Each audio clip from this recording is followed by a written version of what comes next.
Welcome, everyone, to a new episode of the Dirt Road Tourist. Thanks for joining me here. I'm your host, Ken, and today I want to talk about what makes a trip epic and why you should want to get mixed up in this whole overlanding thing to begin with. So stay tuned. Hello and welcome. My wife Susan and we're on a mission to explore the byways of this country to find the food, the people, and even the odd stuff. We're exploring where the roads lead after you leave the interstates behind and beyond where the roads end. Whether you're thinking about getting started overlanding or rocking a fully built rig, I'll be talking about the places we go and giving tips to make your journeys go smoother. And it all starts now on this episode of the Dirt Road Tourist. So, what is an epic trip to you? Is it the Grand Canyon, camping in Yosemite, relaxing on a quiet beach, or a romantic bed and breakfast in the mountains? Or maybe a barbecue tour of Austin? I can think of no other vehicle that can take you to as many different kinds of destinations or on as many different kinds of adventures as an overland rig. It is the ultimate vehicle for domestic travel, bar none. Do you remember back when you were 15 and studying for your first driver's license? Do you remember what you thought that license and having a car would mean? It represented the freedom to go where you wanted and to see all the things that you wanted to see. Of course, what you didn't know at 15 is that travel involves having not only the mode of transportation, but the time and the money, and it's not easy to get all of those to line up at the same time when you're first starting out. So the car becomes the thing you sit in for an hour every morning and afternoon, and it transports you to and from your job. It takes you shopping. It becomes a thing that you have to make payments on to insure, a thing you have to fix, buy tires for, oil changes for. It becomes everything but that magic symbol of freedom that your 15-year-old self imagined it to be. If it takes you on an adventure at all, it's usually to get you to the airport and a plane takes you on vacation. I've been looking back over the episodes of Dirt Road Tourist that I've already put out, and man, I really talk a lot about camping. Hey, it's a big part of the reason that we bolt all this stuff onto and into a vehicle to begin with. I push back hard against the idea that an overland rig is only about four-wheeling and camping out in the wild. But the tents and the kitchen stations and the awnings all serve one purpose, and that's to make your rig into a self-contained camping platform. So yeah, that's a big part of it. But overlanding is about so much more than yeeting off to where the wild things are and making bad decisions. This is a travel podcast, and at its heart, overlanding is about travel. When I first started wanting to get into overlanding, I knew one thing, and it's that I didn't want this to be something that took me away from my wife, Susan. I wanted it for it to be something that we both did together. To her credit, she's been as enthusiastic about overland travel as I am. And there are women out there who are more accomplished outdoorsmen than I'll ever be. But I've learned that there are a couple of female specific details that you have to pay attention to on your build out if you intend to adventure out as a couple, especially if you intend to come back home as a couple. And again, this won't apply to all women, but if you ask the one I'm married to, she'll be quick to tell you that there are two non negotiable things that you have to build into an overlanding rig: a comfortable bed to sleep in, and when she needs to use the bathroom, you had better not hand her a roll of toilet paper and a shovel. God help you. Give her a safe, private place to use the restroom and a warm, comfortable bed at the end of the day. Stick the landing on those two things and she's in. You can build out the rest of the rig however you like once you've figured those two out. Because of those requirements, there was a point at which we thought an RV was going to be the best way for us to travel. Actually, we sold our house at the top of the market and needed something to live in while we were looking for something to downsize into. So we went and bought a 32-foot Class C. I'm not going to lie, it's a heck of a comfortable way to get around. But it didn't lead us into taking the kinds of trips that either one of us thought of as epic. You had to plan your routes around avoiding low clearance bridges or high clearance roads. You had to book campgrounds that could accommodate a 32-foot rig whose appetite for unleaded gas was matched only by electrical hookups that would run your whole house. And booking campgrounds during COVID?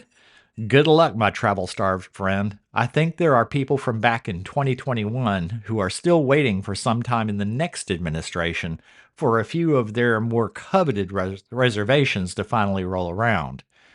If you dared to say, hey, the weather's great this weekend, let's head up into the mountains and explore, you were rolling the dice as to whether you might find somewhere to park that behemoth. Many of the cool stops you passed along the road, you roll right past because the parking lot looks tight enough that you'd have to wait till after it closes to get back out. And those RV parks, we started to find that every one we stayed in, no matter where it was, started to look and feel like every other one we stayed in. Somewhere new, but deja vu. We were traveling, but it felt like our travels were in a little bit of a box, no pun intended. Still, it did its job and did it remarkably well, even after we Marie Kondoed our life from a 5 bedroom McMansion down to something that we parked in its driveway. We found our forever home and bought Bonnie, our 2021 Tacoma, and got to work building that out. The RV is for sale, by the way, if any of y'all are interested. Not much of a sales pitch, I know, but hey, can't hurt to mention it. It's a 2021 Forest River Sunseeker with all the You know what? Just hit me up and I'll shoot you the deets. Our very first trip with an overland built truck was to a place in Virginia that we've been to many times. It's not a massive wheeling adventure. When you finally turn off pavement, there's a 3 mile stretch of Forest Service Road that you drive up to the top. There's a sign at the bottom warning against taking anything but a high clearance vehicle past that point, and it's just rocky enough to feel a little bit of like an adventure getting to the top. I know a stock Subaru Forester can make the drive because the Forest Service Ranger that we found up there on our first trip was in one. But when you get up there, it opens up into a wide open camp area above the tree line where the views go on forever, and you've left all the sounds of civilization far behind. It's not that epic of a journey, but it is an epic destination. Just this past September, we took a week-long touring trip of the Maine coast and around Acadia. Other than some gravel driving into our campsites that week, we didn't leave pavement the whole time. But it's one of the most epic trips I've ever been on. We visited the Portland Head Lighthouse, L&L Bean's corporate store, Camden Heights, Belfast, visited the Stephen King Mansion in Bangor, and spent 2 days exploring Acadia National Park in Bar Harbor. That trip wasn't about wheeling or getting out into the wilderness at all. It was about crossing off some bucket list, places that I've always wanted to see, as well as checking off the last state in the lower 48 that I'd never set foot in. It was an overlanding trip because our trusty rig served as our accommodations for the duration, but it could have easily been accomplished in my wife's Camry if it could be made as self-sustaining as our Tacoma. Despite the lack of backcountry travel, the trip would have been completely different in our RV. We were able to be more spontaneous, more explorative, checking out side roads on impulse. There's more a sense of, I wonder where that goes, that you can enjoy when you're traveling in an overlander. So, why bother at all with building out a 4x4 for this at all if you're taking it to non 4x4 places? The answer to that is that we do take it to 4x4 places, but we don't do that exclusively with Bonnie. She is out there sitting in the driveway right now, ready to take us off on pretty much any travel adventure we can dream up. And that's the point of building out and owning an overland rig. It can take you to that horrible, overrated, overcrowded, overpriced tourist trap that's been on your bucket list since you were a kid, but the next night have you sleeping next to a solitary lake with a view of mountains in the background. You can be on a North Carolina Outer Banks beach, lounging in the shade of your awning with a 12-volt fridge full of cold ones.